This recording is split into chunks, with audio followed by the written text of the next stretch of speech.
မြောက်တကုံမှာလုံးဝရှယ်မရှယ်လန်းနဲ့အင်ကြီးတုံးကိုကျွန်တော်ရှာတွေ့ထားတယ်ဆိုတော့ဒီအင်ကြီးကိုကျွန်တော်ဒီနေ့ home tour လုပ်မှာဖြစ်ပါတယ်အားလုံးပဲမင်္ဂလာပါ live ကနေပြီးတော့ပြန်လည်ကြိုဆိုလိုက်ပါတယ်ဆိုတော့ဒီအင်ကြီးကကျွန်တော်တို့3တက်RC ပေါ့နော်တိုက်ကြီးဖြစ်တယ်နောက်ပြီးတော့မြေ area ဆိုလို့ရှိရင်40-60မျိုးမှာကျွန်တော်တိဆောက်ထားဖြစ်ပါတယ်နေရာကတော့41ရပ်ကွက်ထဲမှာရှိ41ရပ်ကွက်ကတော့ကျွန်တော်တပင်ရွှေတီဒဲပေါက်လည်းဖြစ်တာအတွက်ကြောင့်မို့ကျွန်တော်ပင်လုံသွားရင်လည်းနီးရနော်ဦးဝိဇာဘက်နဲ့လည်းနီးရဆိုတော့ဒီလိုနေရာမှာရှားပါမြေကွက်လို့တော့ကျွန်တော်ပြောလို့ရတယ်ပေါ့နော်ဒီလိုအိမ်ထွက်ပေါ်လာတယ်ဆိုတော့ပြီးတော့အိမ်လေးရဲ့ဈေးနှုန်းကတော့သိန်းပေါင်း38,500ဖြစ်ပါတယ်အထဲမှာ master bedroom 6ခန်းပါတယ်ကျွန်တော်တို့ command WC ပါတယ် main room ပါတယ်နောက်ပြီးတော့ကျွန်တော်တို့ solar inverter အားလုံးတက်ဆင်ပြီးသားဆိုတော့ကျွန်တော်အထုပ်ဆွဲပြီးတော့အိမ်ပေါ်တက်နေလိုက်အောင်ပဲဆိုတော့လုံးဝ share မိုက်တဲ့အိမ်ကိုဒူလိုက်ကြည့်လိုက်ကြအောင် let's go A new style goes buck wild. I remain versatile.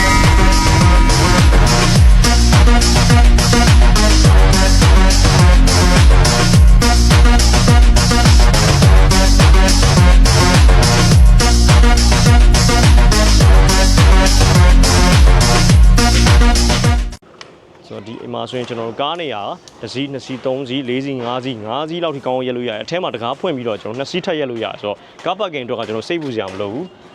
ဆိုတော့အထဲကိုကျွန်တော်တစ်ချက်ဝင်ကြည့်မယ်ဒီဘက်အထဲမှာဆိုရင်တော့ကျွန်တော်တို့ကဒီနေရာကတော့ generator လေးထားတဲ့နေရာပြီးရင်ဒီမှာ water tank လည်းကျွန်တော်တို့ ground tank လည်းထားပြီးထားတယ်ဒါကကျွန်တော်ဘေးကလမ်းချလေးပေါ့နော်ဒါကကျွန်တော်တို့ကားပါကင်နေရာလေးလုံးဝတေချာလေးကြည့်ကြည့်နော်ကားပါကင်နေရာဆိုလို့ရှိရင်လည်းကားတော့လေးတွေကားနဲ့ပတ်သက်တဲ့ accessory လေးလည်းဒီမှာတင်လို့ရတယ်အင်ရှင်ကလုံးဝ detail လေးကိုစဉ်းစားပြီးတော့လုပ်ပေးထားဖြစ်ပါတယ်ဆိုတော့ကျွန်တော်တို့အပေါ်ကို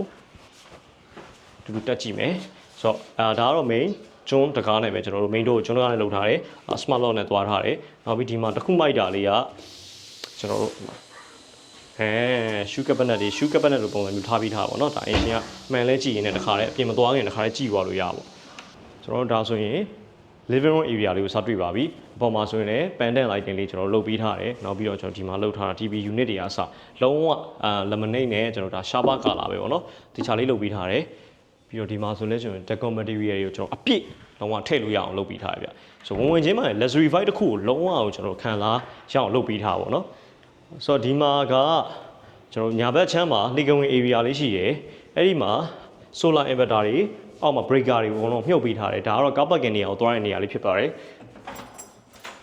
command WC အဲ့တဲ့အတွက်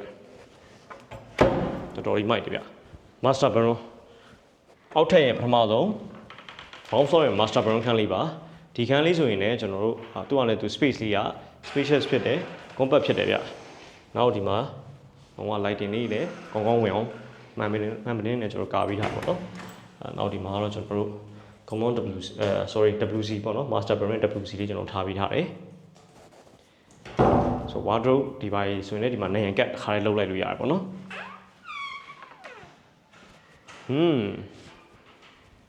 ဒီနေရာလေးတော့ကြိုက်တယ်ဗျာဒီမှာ wine plane တွေပါလေထားလို့ရအောင်ပဲဒါ island counter လေးလုပ်ထားတာ breakfast counter မျိုးလေးမနက်မိုးလင်းအေးစစ်စစ်breakfast မှာဆွဲလို့ရမယ် dining room area လေးမှန်ပတင်းပေါက်တွေနဲ့ဆိုတော့ကျွန်တော် lighting လည်းဝင်နေကောင်းကောင်းလေးတေချာလေးကိုကျွန်တော်လုပ်ပြီးထားဒါကတော့ sliding door နဲ့ကျွန်တော်တို့အဖွင့်ပိတ်နဲ့လုပ်ပြီးတော့ kitchen ဘက်ကိုသွားတယ် kitchen မှာကျွန်တော်တို့ကဒါကဟောပေါ့နော် dry kitchen နဲ့ wet kitchen ကိုကျွန်တော်ပြန်ခွဲထားတာပေါ့နော်ဒီမှာတော့ကျွန်တော်တို့ကချက်ရုံပြုတ်အောင်လုပ်ပဲပြီးတော့ cabinet တွေပါဆိုရင်လည်းကျွန်တော်တို့ဒီမှာလုံးဝလုပ်ပြီးထားအကျယ်ကြီးပဲနော်ဒီမှာကြည့်လုံးဝ detail နော်ကျွန်တော်ဒါတော့လုံးဝကြိုက်တယ်လို့ detail လုပ်ထားတဲ့ဟာနော်ဟောမှာ ceiling design နဲ့မိုက်တယ်လုံးဝ Prado brand ကောင်းတာတွေပဲတက်ဆင်ပေးထားတယ်ပြီးတော့ဒီမှာကကျွန်တော်တို့ရေရှုငယ်အင်သားလေးတစ်ခုလည်းကျွန်တော်လုပ်ပေးထားနော်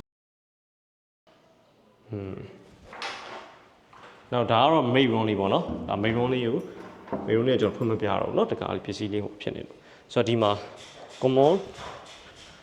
sorry dry kitchen နဲ့ wet kitchen ကိုကျွန်တော်ဒီမှာခွဲထားတဲ့ဟာလေးဒါဆိုလို့ရှိရင်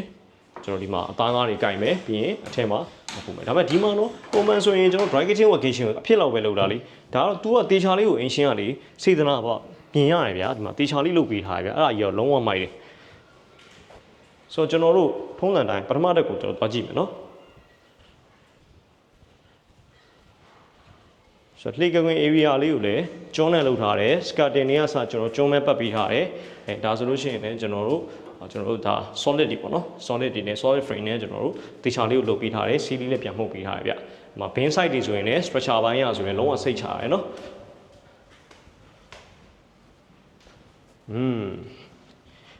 ကျွန်တော်တို့မြန်မာလူမျိုးတွေအကြိုက်ဆုံးဘုရားကန်းဖြစ်ပါတယ် shrine room ဒီမှာလုံးဝတေချာကျွန်းနဲ့ share လုပ်ပြီးထားနော်ဘယ်လောက်တက်ပယ်ပူကောင်းလဲကျွန်တော်တို့ရုပ်ထုတွေပါတယ်ဘုရားဆင်းလို့တော့တေချာကိုထားပြီးတော့ကောင်းကောင်းကိုကိုးဝယ်လို့ရတယ် share ကိုလုပ်ပြီးထားဗျဒါကတော့ဟို brand နေရာလေးပန်းအိုးတွေဖျားပန်းအိုးတွေအကုန်လုံးကျွန်တော်ဒီမှာလာပြီးတော့စီးကြောလိုက်ပါအကုန်လုံးလုပ်လို့ရတယ်ဆိုတော့ဟိုဘာဖြစ်အောက်ကိုသွားရအောင်လို့တော့ပေါ့ဗျာဒါကတော့ master bedroom ဖြစ်ပါတယ်ဒီခန်းလေးလည်းဗျာသူကလည်းသူတော့ compact လေးဖြစ်တယ်ဗျဒီမှာ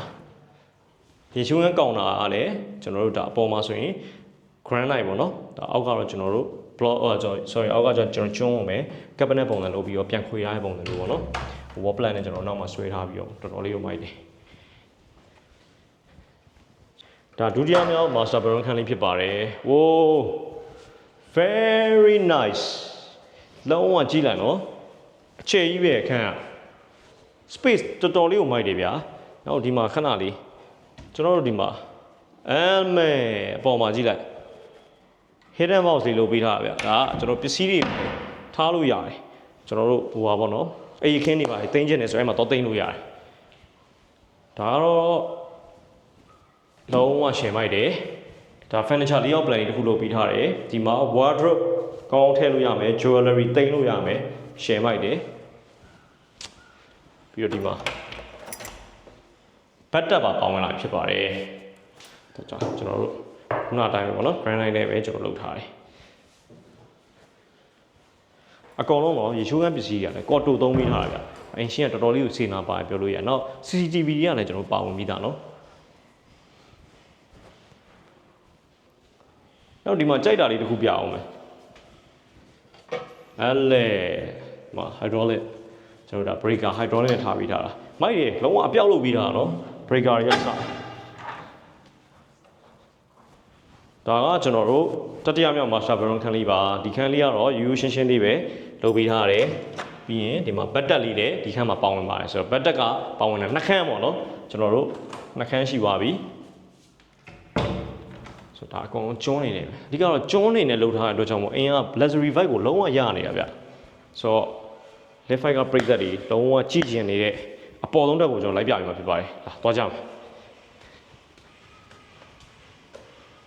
မကြည့်လိုက်တင်နေရအောင်နော်လောက်ထား share လောက်ထားလိုက်တင်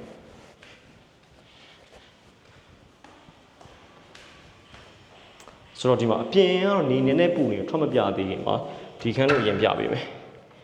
master bedroom ခန်းလေးပါဝိုးဒီခန်းကဗျာအောက်ကခန်းထက်တော့မှ span နဲ့တူတူပဲဒါပေမဲ့ပုံမိုက်တာကကျတော့အပေါ်ထက်ရောက်တော့ဒီလိုမျိုးပေါ့နော် lighting ပိုင်းနေပါတယ်ကျတော့လုံးဝပြောကြမလို့တော့ဘူးလေလဲကောင်းကောင်းဝင်တယ်နောက်ပြီးတော့နေလင်းအောင်ကောင်းကောင်းရတယ်ဒါကကျွန်တော်တို့ warner နေရာလေးဒီမှာအောက်ထက်ကအတိုင်းပဲကျွန်တော်တို့က wardrobe နေရာလေးကျွန်တော်လုပ်ပေးထားတယ် hidden box တွေလည်းကျွန်တော်တို့ပေါဝင်လာဖြစ်ပါတယ်ဝိုးဘတ်တက်နေပဲဟဲ့အပေါ်ဆုံးတော့မှာဘတ်တက်နေရေးစိမှာရေချိုးလိုက်အောင်နော်မ granite တွေပါနေနဲ့ရှယ်မိုက်ရှယ်လန်း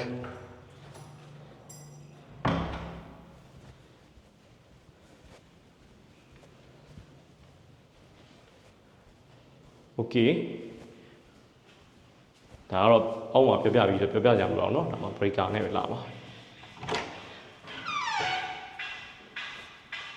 ဒုတိယမြောက်မှာ server ခန်းလေးပါဒီခန်းလေးဆိုရင်လည်းကျွန်တော်တို့ compact လေးလည်းဖြစ်တယ်နောက်ပြီးတော့ရေချိုးခန်း area လေးဆိုရင်လည်းတော်တော်လေးကိုမိုက်ပြီးအဆင်ပြေပါတယ်ဗျ